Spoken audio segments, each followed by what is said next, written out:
나중에 이제 건설파 때 살 겁니다. 그러니까 사업 주체는 우리 머릿속에는 하여튼 시행자구나. 내가 현대건설이라 합시다. 현대건설을 했을 때 동작구에 300세대 건설해요. 그럼 사업 계획 승인을 받습니까? 안 받습니까? 아까 했죠. 받죠.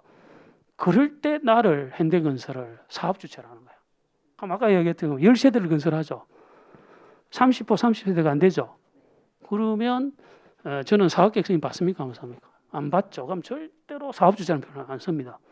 건축주에 불과한 거예요. 예, 건축법에 따라서 건축하는 사람은 건축주라고 그래요. 똑같이 건축하는 사람인데 주택법에 따라 사업계획 승인 받고서 주택을 건설하는 사람 등만 뭐라 한다? 사업주. 거기 딱 표시가 되어 있잖아. 사업주체라고 되어 있죠. 거기 보면 주택건설 사업계획이나 대지조성 사업계획의 뭐를 받아? 승인. 요걸 줄여서 사업계획 승인입니다. 그것을 받아서 그 사업을 시행하는 다음의 자를 뭐라 한다? 사업주체라. 이게 용어를 좀 정확하게 하실 필요가 있습니다. 됐습니까? 자, 그렇다면 그 사업주체가 될 수 있는 사람 속에 국가 됩니까? 지자체 됩니까? 되는 거예요. 지자체도 되고요. 또 한국토지주공사도 되고 지방공사도 되고 여기 아주 큰 뜻이 하나가 있습니다. 그러면 국가가 건설하는데 사업계획 승인 받습니까? 안 받습니까? 국가가 건설하는데 사업계획 승인 받습니까? 안 받습니까? 받죠. 받으니까 사업주체지. 사업계획 승인 받습니다. 국가든 지자체든 한국토지든 지방공사든 30호, 30세대 이상이면 뭘 받는다? 이게 사업계획 승인을 받으니까 사업주체가 되는 거죠. 맞습니까? 근데 여러분들 딱 돈짝 이야기해서 저는 사업주체가 될 수는 있나요? 될 수는 있는 겁니다. 될 수는 있는데 국가 등하고는 좀 다른 겁니다. 이것도 한 3번 정도 출제. 저는 등록을 해야 돼. 저는 뭘 해야 된다? 등록을 해야 됩니다. 일정한 조건을 갖춰서 등록을 해. 그래서 거기 보면 3번에서 보면요. 따옴표가 되어 있죠. 법 4조에 따라 뭐한 등록을 한 주택건설 사업자나 대지조성 사업자도 사업주체가 될 수 있죠. 될 수 있는 겁니다. 자, 지금 먼저 꼭 강조를 하는데 사업주체는 사업계획 승인이 딱 머릿속에 와야 됩니다. 뭐를 받아서 사업계획 승인을 받아서 주택건설 사업이나 대지조성 사업이 있는데 자, 이제 다음 주에 또 한번 상세히 이야기하겠지만 주택법에서는 사업이 2개가 있어요. 아파트면 만약 아파트를 건설하는 사업을 주택건설 사업이라고 그래요. 근데 경우에 따라서는 아파트를 지으려면 땅이 막 골라져야 되죠. 평탄하게 하고 이렇게 필요가 있죠. 그래서 그 대지를 조성하는 사업도 주택법상의 사업이에요. 이게 사업은 몇 가지가 있다고요? 2가지가 있어요. 주택건설 사업이 있고 대지조성 사업이 있는데 각각 규정이 이제 키워드가 다 주관식이 나왔는데 주택건설 사업은 30호, 30세대 이상이에요. 사업계획 승인 대상이 원칙적으로요. 그 다음에 대지조성 사업은 면적을 갖고 이야기해요. 1만 제곱미터입니다. 그렇게 하나 적어둬도 좋아요. 사업주체 그 밑에 보면 따옴표에 주택건설 사업계획이라고 되어 있죠. 거기에는 30호, 30세대 이상일 때 사업계획 승인 받는 게 원칙입니다. 주관식이 나왔습니다. 됐죠? 사업계획이라고 돼 주택건설 사업계획 되어 있죠. 사업주체 밑에 거기다가 주택건설 사업계획 위에다가 공란에다가 30이라고 적어주면 좋다고요. 30호, 30세대 이상일 때만 원칙적으로 뭐를 받는다? 사업계획 승인을 받는다는 것이고, 그리고 주택법에서는 사업이 하나가 돼 있는데 대지조성 사업이 있거든요. 그러면 그 대지조성 사업도 역시 사업계획을 수립을 해가지고 뭘 받아야 되는 경우도 있다? 사업계획 승인을 받는다. 그거는 1만 제곱미터라고. 얼마라고 면적이? 1만 제곱미터 이상이 됩니다. 자, 이런 것들 다 출제가 되었습니다. 자, 다시 한번 말씀드리지만 주택법에서 사업은 몇 가지가 있다고요? 2가지가. 하나가 뭐다? 주택건설 사업이 있고요. 또 대지 조성 사업이 현재 있는데 이 사업에 대해서는 사업 계획을 다 만들어야 되거든요. 사업 계획을 만들어서 뭘 받으라고요? 사업 계획을 만들어서 이 사업 계획은 무슨 사업 계획이죠? 주택 건설 사업 계획이겠지. 그럼 요거는 또 사업 계획은 사업 계획인데 무슨 사업 계획이죠? 대지 조성 사업 계획인데 그것을 마련해서 수립회가 뭘 받아야 된다? 승인을 받아야 되는 경우가 있는데 그거는 몇 호라고요? 요거는 30호, 30세대 이상이 되고 요거는요 1만 제곱미터 이상이 되는 겁니다. 대지가요. 그렇게 돼 있고 그러면 주택을 건설할 때 그 사람을 우리는 뭐라 한다? 사업 주체라고 한다고요. 근데 이런 사업 주체가 될 수 있는 사람이 세 종류가 있어요. 크게는 국가등이 하나가 있고.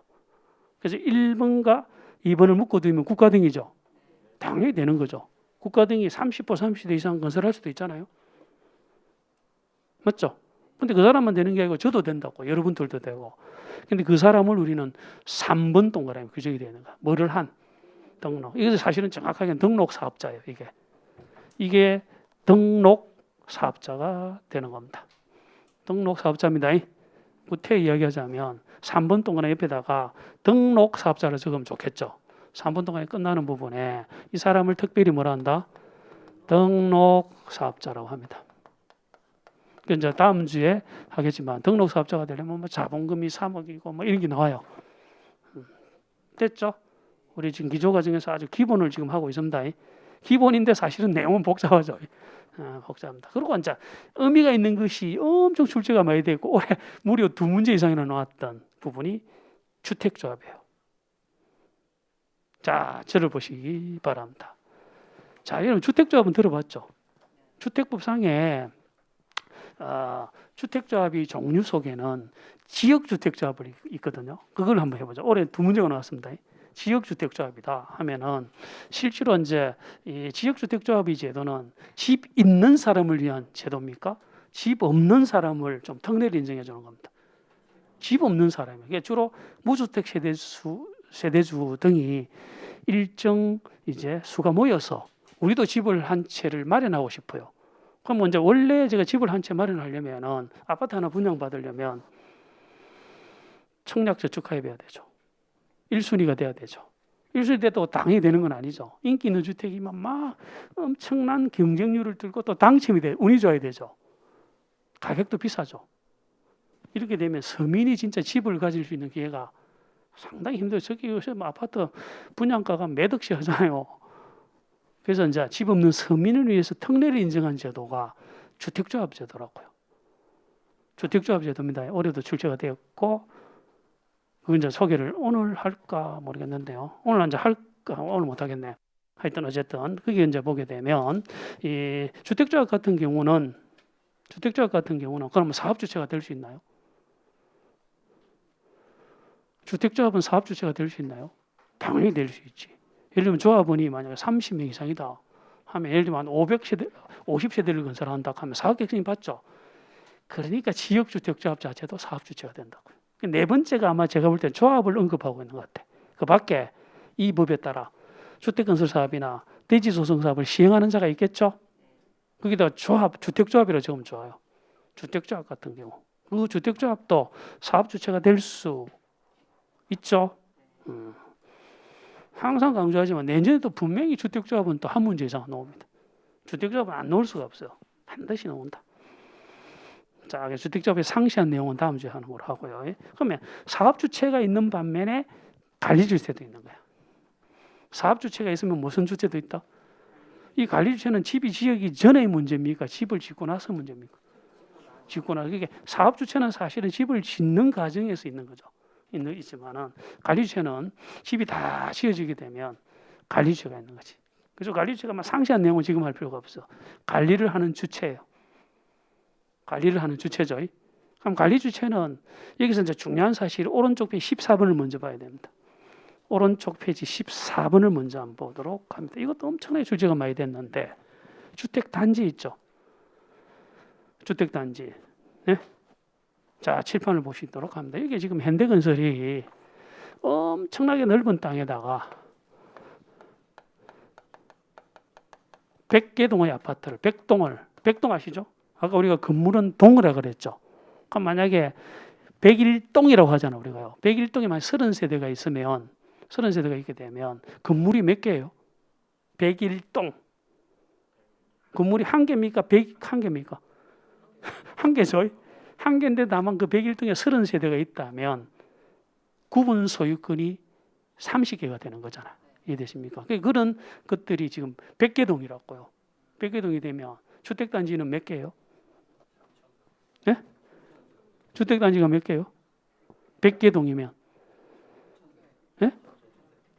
100, 일단 1, 100, 2, 하나라고요. 주택단지는 동하고 관계없어요. 면적하고도 관계없어. 세대수하고 관계없어요. 일단의 그거를 전부 하나의 주택단지를 한다고. 이거를 100개동이든 10개동이든 뭐 30개든 다 주택단지는 한 개야. 몇 개라고요? 거기 보면 이래 돼 있잖아. 주택건설사업계획이나 오른쪽 14번 합니다. 주택건설사업계획이나 대지조성 사업계획 승인을 받아 주택과 부대시설과 복리시설을 건설하거나 대지를 조성하는 데 사용되는 무슨 토지다? 일단의 토지 전부 다를 우리는 하나의 주택단지라고 하는 겁니다. 이게 매우 중요한 이유가 이제 지금부터 설명하는데 시간이 좀 오버됐는데 5분만 더 할게요. 요거를 맞춰야 되니까. 자, 그렇다면 주택단지가 있으면 관리를 해야 되죠. 그럼 관리하는 주체를 뭘 했죠, 아까? 그럼 관리 주체는 몇 개가 돼야 돼요? 그렇습니다. 이게 중요한 거야. 주택단지가 한 개면 관리 주체도 한 개지. 주인이 2명 있으면 안 되잖아요. 하늘에 태양이 한 개만 있듯이 주택단지가 한 개면 관리 주체도 한 개가 되는 겁니다. 그게 중요한 거예요. 관리 주체가 한 개냐, 2개냐 엄청 중요하죠. 그런데 예외가 있다고 하죠. 주택단지가 2개인데 경비 절감 측면에서 관리 주체가 한 개 되는 경우도 있죠. 주택단지는 2개라고요, 지금. 주택단지가 여기가 보니까 A라는 사업주체나 B라는 사업주체가 건설한 700세대 단지, 600세대 단지가 다 인접해 있어요. 주택단지가 지금 2개잖아요, 지금. 사업주체가 2개라는 것은 주택단지도 2개라는 겁니다. 그럼 사업계획 승인도 각각 한 번만 받아요. 2번 받을 거 이제 했는데 이거를 관리하는데 관리주체도 2개가 되는 게 원칙이죠. 근데 비용이 많이 드니까 주택단지는 2개지만 하나의 관리주체가 관리를 할 수도 있다. 할 수도 있는 거거든요. 그런 관리를 뭐라 하죠? 그거를 공동관리라는 겁니다. 하나의 관리주체가 2개 이상의 주택단지를 공동으로 관리하면 경비도 절감되고 좋죠. 그걸 우리가 공동관리라고 하죠. 그러니까 여러분들은 공동관리를 막아야 될 입장이다. 권장해야 될 입장이다. 가능한 막아야 되는 거야. 일자리가 줄어들잖아요. 그게 엄청 줄지 많이 됐습니다. 그러면 공동관리가 허용되죠. 허용될 수도 있고 허용이 안 될 수도 있는데 거기 보면 단서조문에서 다만 다음의 시설로 분리된 토지는 각각 별개의 주택단지로 본다고 되어 있죠.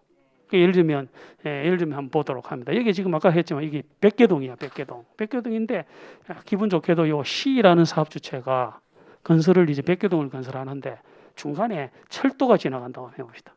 KTX 아시죠? KTX가 쫙 지나가 버리면 이 단지를 별개의 단지로 본다. 환영해야 됩니까? 환영해야 되지. 단지가 2개로 대붙잖아. 그럼 관리주체도 2개가 돼요. 이게 중요하다고요. 공동관리 이야기하는 게 아니고 별개의 단지로 보는 시설이 있으면 우리는 좋지. 우리 입장에서는. 그런 시설이 출제가 한 4번 나왔다니까요. 주관식이 나왔었고. 그래서 거기 보면 철도 있죠? 고속도로. 자동차 전용 도로가 중간에 지나가면 여러분 다 박수 치셔야 되지. 주택단지가 늘어나잖아요. 그렇게 보는 겁니다. 그리고 폭 몇 미터죠? 20m 이게 주관식이 나왔다고. 이게 이상하게 출제가 많아요. 3번인가 나왔어요. 이게. 몇 미터 이상의 일반 도로? 20m 이상의 일반 도로나 그 다음 페이지 보면 폭 몇 미터죠? 8m 이상 도시계 개정도로 등이 지나가 버리면 별개의 단지로 본다. 중요하죠. 단지가 하나가 더 생기보는 겁니다. 됐죠? 그런 식으로.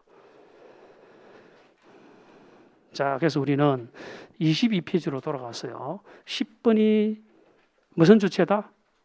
관리주체다. 11번이 입주자다. 입주자죠? 근데 여기서 이제 또 하나 우리는 지금 뭐 어차피 기초과정이지만 아주 중요한 걸 하고 있는데 우리가 아까 장기수선 충당금 했죠? 장기수선 충당금은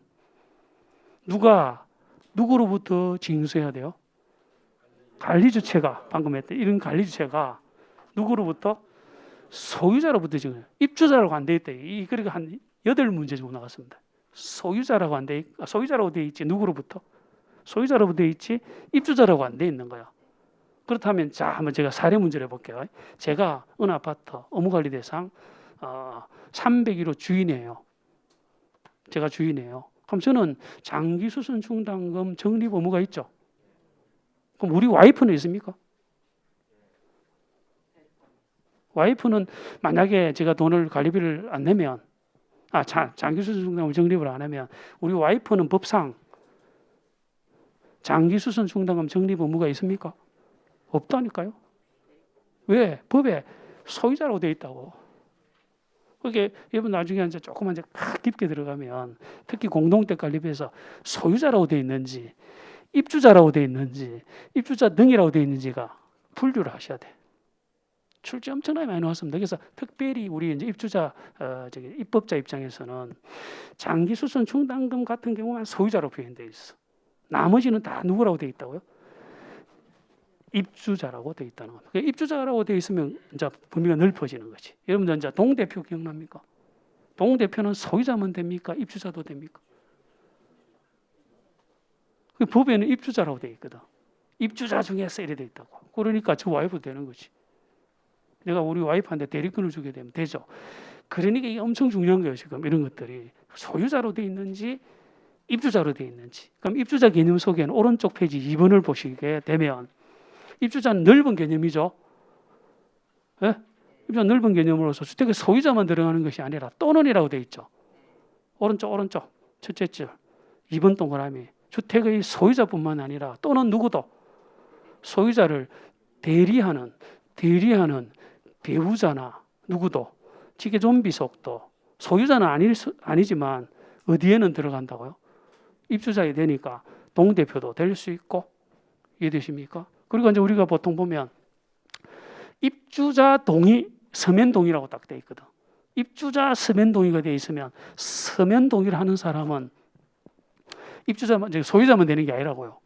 내 와이프가 해도 돼. 근데 어떤 경우는 소유자 동의 이렇게 돼 있거든.